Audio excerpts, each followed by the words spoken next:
అంబేద్కర్ ఒక కులానికో లేదా ఒక మతానికో నాయకుడు కాదు. ఆయన రాజ్యాంగ నిర్మాత, ప్రపంచ నాయకుడు. ఇతర దేశాల్లో కూడా ఆయన యొక్క స్టాచ్యూస్ కానీ ఆయన యొక్క ఏరియా కూడా ప్రతి ఒక్కటి కూడా ఈ అంబేద్కర్ యొక్క రాసిన రాజ్యాంగాన్ని పోల్చుకొని ఇతర దేశాల్లో కూడా కొన్ని యాక్ట్స్ కూడా తెస్తారు.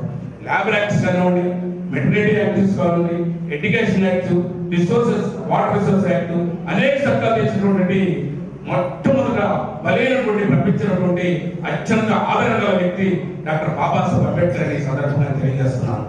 ఎందుకంటే మనం ఈ రోజు ఈ స్థితిలో మనం ఈ దేశంలో సూదులు అన్న వాళ్ళు ఎంత హీనంగా ఉన్నారో మీకు తెలియదే వాళ్ళు చెప్తారు.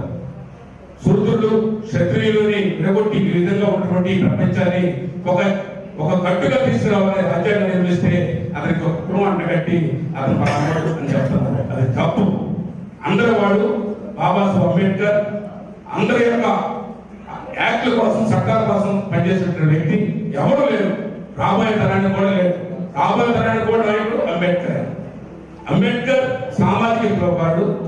అంబేద్కర్ పేదల కోసం చచ్చిపోతే జీసస్ క్రీస్తు పాపుల కోసం చచ్చిపోయాడు.